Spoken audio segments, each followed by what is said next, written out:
Hello दोस्तों, स्वागत है आप सबका अपने YouTube चैनल जीनियस मेकर में। दोस्तों आज के इस वीडियो में बताने वाले हैं कि हाइड्रोजन बम कैसे बनाया जाता है, यह कितना विनाशकारी होता है। बहुत ही अच्छी जानकारी है, आपको इस वीडियो को अंत तक जरूर देखना चाहिए। मुझे उम्मीद है कि अगर इस वीडियो को आप अंत तक देखेंगे तो लाइक जरूर करेंगे। आप जान रहे हैं कि हाइड्रोजन बम जो है यह दुनिया का सबसे महाविनाशकारी हथियार फिलहाल बन चुका है। यह परमाणु बम से कई गुना, 1000 गुना ज्यादा प्रभावशाली होता है। तो इसके विषय में हमें जानना बहुत ही जरूरी होता है कि किन किन चीजों से मिलकर बना होता है, क्या इसका प्रभाव रहता है, आदि आदि। तो चलिए सबसे पहले इसका हिस्ट्री के विषय में जान जाते हैं, इसके इतिहास के विषय में कि कब इसका परीक्षण किया गया था, क्या हुआ था। देखिए, फादर ऑफ हाइड्रोजन बम के जो पिता है वो माने जाते हैं एडवर्ड टेलर को हाइड्रोजन बम के फादर माने जाते हैं। एडवर्ड टेलर अमेरिका के रहने वाले हैं, अमेरिका के जाने माने साइंटिस्ट हैं। उन्होंने ही हाइड्रोजन बम का खोज किया था और इसका परीक्षण, हाइड्रोजन बम का सबसे पहला परीक्षण अमेरिका में 9 मई 1951 को किया गया था। याद रखिएगा, 9 मई 1951 को सबसे पहला परीक्षण हाइड्रोजन बम का किया गया था। कहां पर? अमेरिका में। यह भी आपको जानना चाहिए कि अभी लगभग पूरे दुनिया में 13,800 परमाणु हथियार है, मतलब कि 14,000 मान लीजिए। और उस 14,000 परमाणु हथियार में 90% जो हथियार है वो अमेरिका और रूस में है। बाकी 10% जो हथियार है अन्य देशों के पास है। फ्रांस में है, भारत में है, ब्रिटेन में है, चीन में है, उत्तरी कोरिया में है, दक्षिणी कोरिया में, आदि आदि। तो आप सोच सकते हैं अमेरिका बहुत ही परमाणु हथियार रखने में या फिर उसके प्रोडक्शन में बहुत ही आगे है। ये आप ध्यान में रख लीजिएगा। ये भी आपको जान लेना चाहिए कि जो हाइड्रोजन बम है, हाइड्रोजन बम बहुत ही विनाशकारी बम है। यह 1000 गुना ज्यादा इफेक्टिव होता है, 1000 गुना ज्यादा। किससे? परमाणु बम से 1000 गुना ज्यादा। यानी अगर हम 1 केजी यूरेनियम को हम परमाणु अटैक कहीं पर करते हैं और वही जगह पर 1 ग्राम हाइड्रोजन बम का प्रयोग करेंगे तो दोनों का जो प्रभाव होगा सेम होगा। आप सोच सकते हैं कहां 1 ग्राम और कहां 1 केजी। तो हाइड्रोजन बम जो है बहुत ही डेंजरस है। तो हम इसके आगे जानते हैं कि यह कैसे बनाया जाता है। और 50 मेगाटन TNT अगर रह गया हाइड्रोजन बम का तो यह लगभग 20 किलोमीटर एरिया तक वह क्या करेगा, सब चीज को धुआं बना देगा। धुआं, आपको पता होगा कि हाइड्रोजन बम हो या परमाणु बम हो, जब गिरता है तो आसपास का सारी चीजों को धुआं बना देता है, एकदम हवा में उड़ा करके ले जाता है। बहुत ही टेम्परेचर हाई हो जाता है, करोड़ों डिग्री सेल्सियस में। देखिए, अब हम लोग बात करेंगे कि बम, हाइड्रोजन बम या फिर परमाणु बम बनता कैसे है। देखिए, 2 चीजें आती है। जब बम बनाने की बात करते हैं तो हमारे सामने 2 चीज आती है। एक आता है फिजन, और दूसरा आता है फ्यूजन। क्या आता है? फ्यूजन। देखिए, दोनों में अंतर क्या है। फिजन का मतलब होता है विखंडन। क्या होता है? विखंडन, यानी टूटना।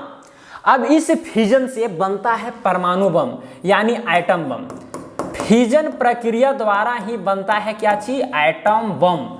और फ्यूजन प्रक्रिया, फ्यूजन का मतलब होता है संलयन, यानी 2 नाभिकों का एक साथ जुट जाना। अभी हम बता रहे हैं, सारा चीज आपको महसूस होने लगेगा। और इससे बनता है हाइड्रोजन बम। क्या बनता है? Hydrogen bomb.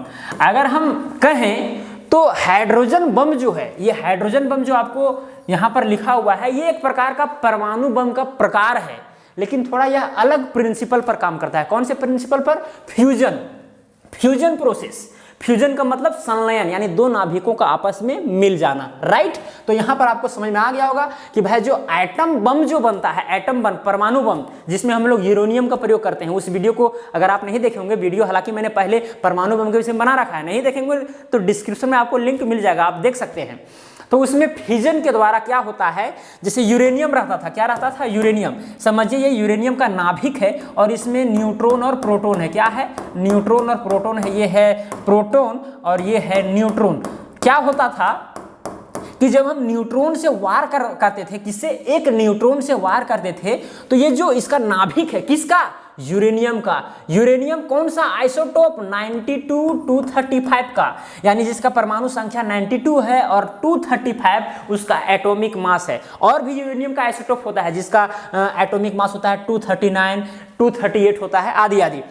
तो जब हम न्यूट्रॉन से जब हम इसका वार करते हैं इसके नाभिक में, किसके नाभिक में, यूरेनियम के नाभिक में, तो ये नाभिक जो है टूट जाता है। अब टूटने वक्त दो अलग नए नाभिक का निर्माण हो जाता है। उसी दौरान भारी मात्रा में एनर्जी रिलीज होता है, भारी मात्रा में। इसी के वजह से इसी प्रिंसिपल पर एटम बम का निर्माण किया जाता है। लेकिन हम आज की इस वीडियो में जानेंगे कि हाइड्रोजन बम कैसे बनता है कि नहीं, इस पर हम विस्तार पूर्वक चर्चा करेंगे। ये आपको राउंडअपली बता दिए कि ये नाभिक है। अब ये नाभिक टूटेगा, ये नाभिक किसका नाभिक, यूरेनियम का। और भी रहता है, और भी एलिमेंट हो सकते हैं जिसका नाभिक टूटेगा तो भारी मात्रा में एनर्जी रिलीज होता है। और यह सब एलिमेंट के नाभिक में संभव नहीं है। बहुत सारे एलिमेंट है, hydrogen, helium, lithium, beryllium, boron, carbon, calcium, nitrogen, oxygen, बहुत सारे एलिमेंट है। लेकिन हर एलिमेंट के नाभिक को तोड़ना या नाभिक टूटने से एनर्जी निकलना उतना आसान नहीं है।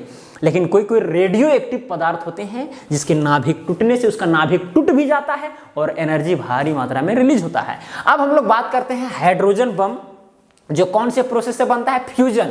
फ्यूजन यानी कि संलयन, संलयन यानी दो नाभिकों का मिल जाना। होता क्या है, इसमें दो नाभिक है, सपोज कीजिए दो नाभिक है, एक नाभिक ए है और एक नाभिक ए है। इसमें समझिए एक न्यूट्रॉन है, इसमें प्रोटॉन है और इसमें एक प्रोटॉन है, और इसमें समझिए एक न्यूट्रॉन है, इसमें दो न्यूट्रॉन है। इस तरह से होगा, दो नाभिक है। अब ये दोनों नाभिक जब मिल जाएगा, मिल करके एक बड़ा नाभिक का निर्माण कर देता है। क्या करता है, एक बड़ा नाभिक का निर्माण कर देता है। दो छोटे छोटे नाभिक मिल करके बड़ा नाभिक का निर्माण कर देता है। तो इसी समय नाभिक के निर्माण होते समय भारी मात्रा में एनर्जी रिलीज होता है, भारी मात्रा में, भारी मात्रा में, करोड़ों डिग्री सेल्सियस।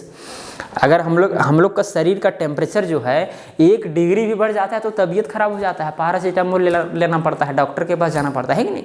लेकिन यहाँ करोड़ों डिग्री सेल्सियस तापमान बढ़ जाता है। और आपको क्या लग रहा है कि केवल दो नाभिक मिल जाएगा तो भारी मात्रा में एनर्जी रिलीज होगा? होगा, जरूर होगा। लेकिन ये केवल दो ही नाभिक यहाँ पर मौजूद नहीं रहेगा हाइड्रोजन बम में, या फिर एटम बम में एक ही नाभिक नहीं रहेगा, बहुत सारे नाभिक रहते हैं। अगर हम कोई भी सैंपल लेते हैं, ये मार्कर है, समझिए ये यूरेनियम का एक सैंपल है, यूरेनियम का, तो इसमें अरबों खरबों यूरेनियम का एटम है।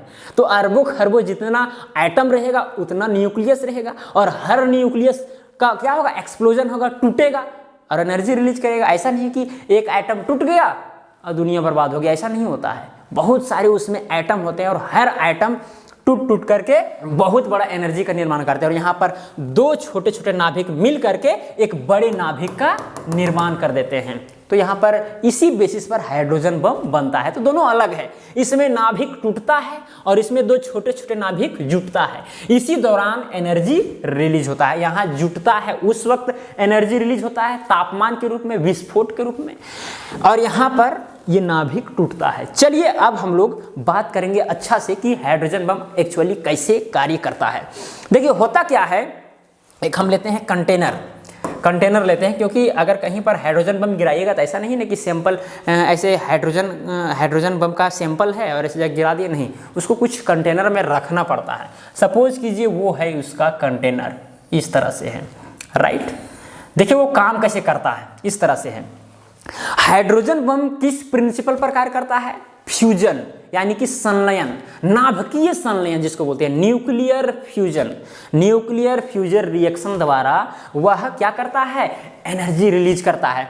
होता क्या है कि बेसिकली फ्यूजन में जो अभी हाइड्रोजन बम का निर्माण किया जाता है, हाइड्रोजन एटम का प्रयोग किया जाता है। हाइड्रोजन बम में हाइड्रोजन एटम का प्रयोग किया जाता है, ध्यान में रख लें। लेकिन सब हाइड्रोजन एटम का नहीं, कुछ विशेष आइसोटोप्स को। जैसे अभी इस पृथ्वी पर 3 प्रकार के आइसोटोप है हाइड्रोजन के। एक जिसको बोलते हैं एक हाइड्रोजन, और जिसका परमाणु संख्या 1 होता है और उसका द्रव्यमान संख्या 1 होता है। एक और हाइड्रोजन होता है जिसका परमाणु संख्या 1 होता है और द्रव्यमान संख्या 2 होता है। और एक और हाइड्रोजन होता है जिसका परमाणु संख्या 1 होता है और द्रव्यमान संख्या 3 होता है।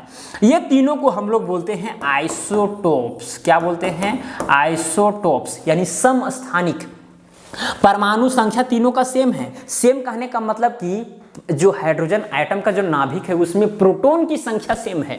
अब आइसोटोप्स है तो आइसोटोप्स में क्या होता है, न्यूट्रॉन की संख्या बढ़ने या घटने से होता है, आइसोटोप्स बनता है।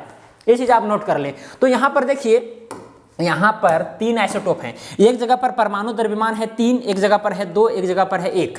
तो देखिए यहाँ पर एक प्रोटॉन है हाइड्रोजन के पास, तो एक प्रोटॉन यहाँ पर भी है, एक प्रोटॉन है और यहाँ पर एक न्यूट्रॉन है। क्या है यहाँ पर इस हाइड्रोजन के पास, क्या है, एक प्रोटॉन है और एक न्यूट्रॉन है, और इस हाइड्रोजन के पास क्या है, एक प्रोटॉन है और 2 न्यूट्रॉन है। कितना है, 2 न्यूट्रॉन है। इसको हम लोग बोलते हैं, इस हाइड्रोजन आइटम को ट्राइटियम और इसको बोलते हैं ड्यूटेरियम। इस हाइड्रोजन आइटम को बोलते हैं ड्यूटेरियम और इसको बोलते हैं ट्राइटियम। अब देखिए यही दोनों हाइड्रोजन आइटम के न्यूक्लियस लेते हैं हम, कौन, ड्यूटेरियम और ट्राइटियम के। इस हाइड्रोजन आइटम को नहीं लेते हैं, यही हाइड्रोजन आइटम का अधिकता होती है प्रकृति में और ये बहुत ही कम पाए जाते हैं, बहुत ही रेयर केस में। अब ऐसा नहीं कि हम आपको बता दे रहे हैं तो आप अपना घर में भी उस बम को बना सकते हैं हाइड्रोजन को, ऐसा संभव नहीं है। अगर चीनी को अगर पीस दिया जाए, पीस करके एकदम मही कर दिया जाए, और नमक को भी पीस दिया जाए, उसको भी मही कर दिया जाए, और चीनी और नमक को मिला दें, पिसा हुआ है सब कुछ, एकदम चूर्ण किया गया है, तब क्या होगा, आप नमक को अलग कर सकते हैं, बहुत ही कठिन होगा। तो उसी तरह से आपको ड्यूटेरियम यानी जिसका परमाणु संख्या 1 है और द्रव्यमान संख्या 2, और ट्राइटियम जिसका परमाणु संख्या 1 है और द्रव्यमान संख्या 3 है, और इसका हाइड्रोजन है जिसका परमाणु संख्या 1 है और द्रव्यमान संख्या 1 है। ये तीनों को अलग करना उतना आम बात नहीं है, आप नहीं कर सकते हैं, हम नहीं कर सकते हैं। अच्छे अच्छे साइंटिस्ट इसको अलग करने की क्षमता रखते हैं और इसके लिए अलग अलग मेथड्स, बहुत ही क्रिटिकल मेथड्स का प्रयोग किया जाता है, राइट। देखिए अब होता क्या है, हाइड्रोजन का नाभिक ड्यूटेरियम और ट्राइटियम, इसका प्रयोग नहीं होगा हाइड्रोजन बम बनाने में, इसका और इसका प्रयोग होगा, राइट। तो देखिए एक लेते हैं हाइड्रोजन, हम पहले प्रिंसिपल बता रहे हैं, उसके बाद में हम बताएंगे इसके विषय में कि इसमें हम कैसे रखेंगे कि वो एक बार ब्लास्ट हो जाएगा, एक अच्छा हाइड्रोजन बम का निर्माण हो पाएगा। देखिए एक है ड्यूटेरियम। ड्यूटेरियम कहने का मतलब कि परमाणु संख्या तो 1 है, इसका मतलब कि एक प्रोटॉन होगा और एक न्यूट्रॉन होगा, एक न्यूट्रॉन होगा, ये नाभिक है ड्यूटेरियम का। और एक नाभिक रहेगा ट्राइटियम का। देखिए ये ट्राइटियम का है जिसका परमाणु संख्या 3 है, इसका मतलब कि 2 न्यूट्रॉन भी होगा। तो ये दोनों नाभिक है, एक है ड्यूटेरियम का यानी परमाणु संख्या 1 द्रव्यमान संख्या 2, और एक है ट्राइटियम का यानी कि परमाणु संख्या 1 और द्रव्यमान संख्या 3। दोनों हाइड्रोजन के आइटम ही है, आइसोटोप्स हैं, केवल न्यूट्रॉन में चेंजिंग है। इसमें 1 न्यूट्रॉन है और इसमें 2 न्यूट्रॉन है, इसमें 1 न्यूट्रॉन है, इसमें 2 न्यूट्रॉन। अब क्या होगा, जब हम ये दोनों हाइड्रोजन के आइटम को हम हाई टेम्परेचर देंगे, लगभग 3-4 करोड़ डिग्री सेल्सियस, कितना, 3-4 करोड़ डिग्री सेल्सियस अगर हम तापमान देते हैं तो ये नाभिक जो हैं दोनों मिल जाते हैं। दोनों क्या हो जाते हैं, मिल जाते हैं हाई टेम्परेचर में, 3-4 करोड़ डिग्री सेल्सियस में। तो एक बड़े नाभिक का प्रयोग कर देते हैं, एक बड़े नाभिक कर देते हैं, और वो नाभिक रहता है हीलियम आइटम का। किसका रहता है, हीलियम। अब देखिए आप जानते हैं कि हीलियम का परमाणु संख्या 2 होता है और उसका जो एटॉमिक मास नंबर होता है वो 4 होता है। तो यहाँ पर 2 और यहाँ पर 4, इसका मतलब ये हुआ कि इसके नाभिक में 2 प्रोटॉन होगा, 2 प्रोटॉन होगा, चलिए 2 प्रोटॉन बना देते हैं, और 2 न्यूट्रॉन होगा, तभी ना परमाणु द्रव्यमान संख्या हो रहा है 4, राइट। ये जो ऊपर में परमाणु द्रव्यमान संख्या लिखा रहता है वो एक्चुअली दिखाता है प्रोटॉन प्लस न्यूट्रॉन की संख्या को। तो देखिए अगर प्रोटॉन 2 है तो न्यूट्रॉन भी 2 होगा, तभी यहाँ पर 4 हो रहा है। लेकिन यहाँ पर 5 था कुल मिलाकर के, है कि नहीं, 2 प्रोटॉन था और 3 न्यूट्रॉन था, तब क्या हुआ, यहाँ पर तो 4 ही बचा। तो एक न्यूट्रॉन क्या होता है, बाहर निकल जाता है, एक न्यूट्रॉन बाहर निकल जाता है, राइट।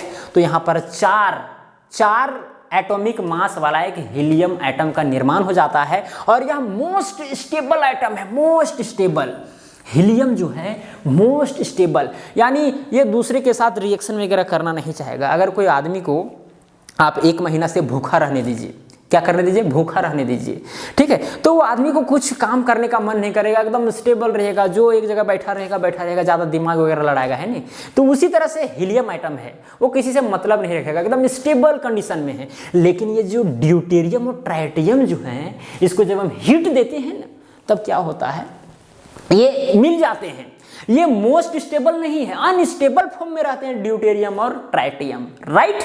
देखिए आपको एक एग्जांपल से हम समझाने का प्रयास करते हैं। अगर आपको 5 लाख रुपया दे दिया जाए, अचानक 5 लाख रुपया दे दिया जाए और एक मार्केट में घुसा दिया जाए, तो आपको जो मन करेगा वो खरीदेंगे। पहले 5 लाख रुपया था तो एकदम जल्दी से खरीदेंगे कोई सामान को, अरे चलो ये खरीद लेते हैं।